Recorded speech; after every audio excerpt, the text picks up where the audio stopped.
How are you getting on? I've a great story here for ye.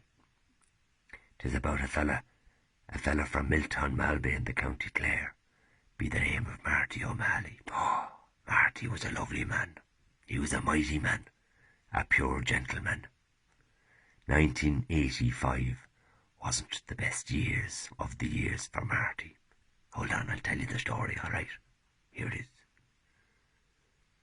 1985 was a year of great angst, when McCraggan's tried hard to keep out the Yanks, and while hay lay in August, in May in mouldy wet hanks, sure half of our farms were seized by the banks.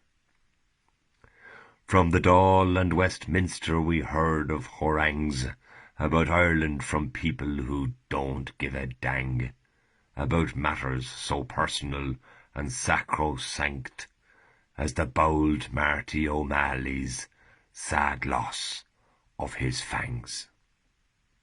This happened that one sunny day as he rolled up the cocks for his stock to keep out winter cold, the sun scorched his fair skin and grilled his head gold, and before he realized he was out of control, he threw down the rake and stretched out on a node and fell asleep dreaming of ice cream in bowls, and of Shackleton's escapades to the South Pole and locals in Greece under cool parasols. His molars shone bright in his wide-open maw and attracted the eyes of a greedy jackdaw, which plunged from the heavens and seized them in his claws and left Rip Van O'Malley with no way to chaw. He woke up 2 weeks later, and to his dismay, the whole hay was lost, and he had missed 14 days, and 2 episodes of Dallas and 2 of Falcon Crest, and a whole Willie season in Milltown Malbay. Ah, Jenny, he tore into Milltown on his cabriole, and in Hillary's located the Grand Marnier, who took fingerprints and compiled a dossier of suspects they knew to dip biscuits in tea. From the woodcutter's cottage, Glen Abbey took charge of a massive task force of all ranks of the guards, who abandoned their gateposts and Granada cars to implement searching of shin beans and bars. They scoured Milltown and Mullock late into the night, until Sylvie and Freels gave the sergeant a bait. He called for his squeeze box, and foaming and white, and composed a new tune he called Raby's Delight.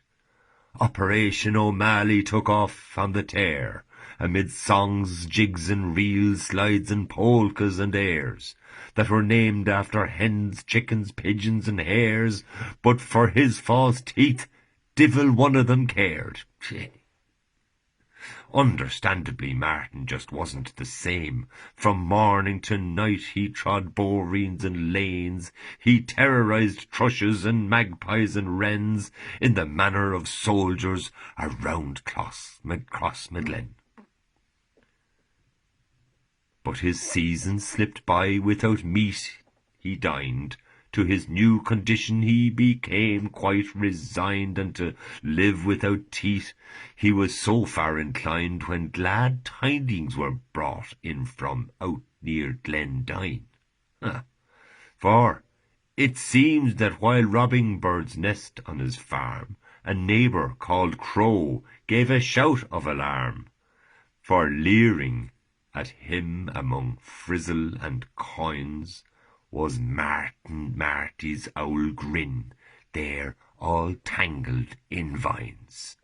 A fiesta was called to make up for his woe, and Martin was interviewed on the Gay Burn show. With a glint in his eye he was not a bit slow to say robbed by a jackdaw